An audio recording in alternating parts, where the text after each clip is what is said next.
So this is actually pretty interesting. What's going on right now is more and more GOP members are actually starting to turn on Marjorie Taylor Greene and starting to get annoyed. Now, what Marjorie Taylor Greene is doing, and she did before the $1.9 trillion relief package was passed, was she was trying to get through a motion to adjourn. And so what that means is she was trying to close the session and have it pursued at a later date. So it's a delay tactic, Um, and what's happening is she keeps doing it consistently. And so each time more and more Republicans are voting against, and they're starting to get pissed off.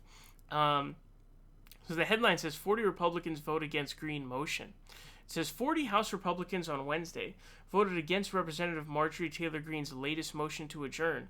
Yet another sign her party is growing increasingly frustrated with the Georgia Republicans' procedural delay tactics.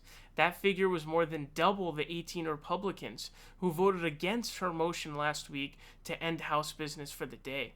Some of those Republicans who have bucked Greene and GOP leaders have correctly predicted that the number of no votes will only grow as Greene continues to force more of these votes. They've complained that these unexpected votes, which do not appear on the House schedule, have disrupted constituent meetings and congressional hearings and have no purpose other than gumming up the floor. I'm just tired of it. We're doing this every day and there's no point. So I'm just done playing, Rep. Adam Kinzinger, Republican from Illinois, a Greene critic, told The Hill last week. So it failed, of course. And her quote is, "We should do everything to stop it. Pay attention if Republicans vote to adjourn or with the Dems." So, Trump is obviously Marjorie Taylor Greene is a lunatic, right? But Trump is also egging her on to do a lot of this stuff behind the scenes. They had a meeting together. So clearly Marjorie Taylor Greene is the biggest and most outspoken person who really is down to follow down to the line of Trumpism, essentially.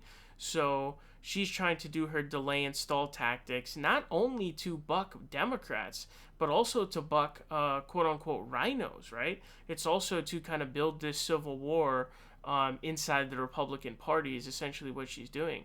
And that's actually why some Democrats think that it's good that Marjorie Taylor Greene is in office, is because, it'll make the Republicans look crazier. I don't think it's worth the risk, and I definitely think there are legitimate grounds to actually expel her entirely from Congress. She's absolutely insane.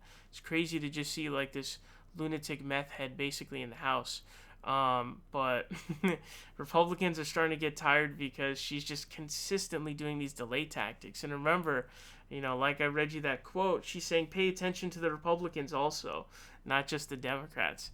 So she's fighting a two-front war here, one against the rhinos and one against the Democrats, which is pretty interesting.